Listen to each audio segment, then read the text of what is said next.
প্রত্যেকদিন সকালে প্রায় 50টা আয়াতের মতো যে কোনো হচ্ছে একদম সিরিয়াল ওয়াইজ আর কি অর্থসহ পড়ার যে চেষ্টাটা, তো সেটা প্রায় শেষের দিকেই ছিল।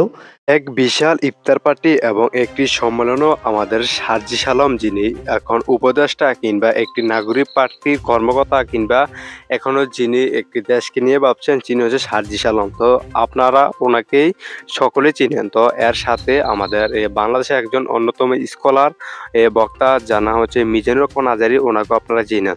তো দেখতে পাচ্ছেন আপনারা ভিডিওর শুরুর আগে একটি ক্লিপ দেখাচ্ছেন, যে এই 10 সেকেন্ডের যে ক্লিপে বলা হয়েছে সামান্য বা রমজানের উপলক্ষে কিছু কথা আছে, সেই কথা একটা ইসলামিক অনুযায়ী মাইন্ডের, কারণ এখানে ইসলামিক অনুযায়ী আছে মিজানুর রহমান আজারি। তো মিজানুর রহমান আজারির মাইন্ডের ব্যাপারে বা আমাদের মুসলিম বা ইসলামের ব্যাপারে একটি বিষয়ক বা এই বিষয়টা তুলে ধরেছেন, এটা হচ্ছে সার্জিস আলম। তো আপনারা কিন্তু সরাসরি শুনে যাচ্ছেন।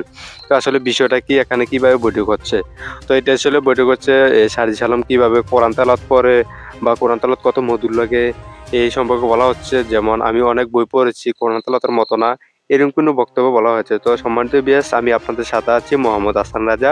যারা হাসান রাজা চ্যানেলটি সাবস্ক্রাইব করেন না, অবশ্যই চ্যানেলটি সাবস্ক্রাইব করবেন এবং পাশাপাশি বেল আইকনটি বাজিয়ে দেবেন। আর এরকম আপডেট পেতে আমাদের অবশ্যই বেল আইকনটি বাজিয়ে দেবেন আর কমেন্টে জানিয়ে দেবেন আপনাদেরকে এরকম ভিডিও লাগবে, আমরা নেক্সট টাইম সেরকম ভিডিও নিয়ে আসবো।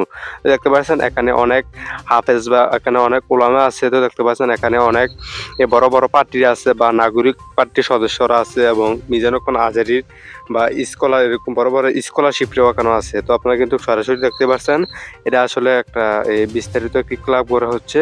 তো সম্মানিত বিয়াস, ভিডিওটা কেমন হয়েছে অবশ্যই কমেন্টে জানাবেন।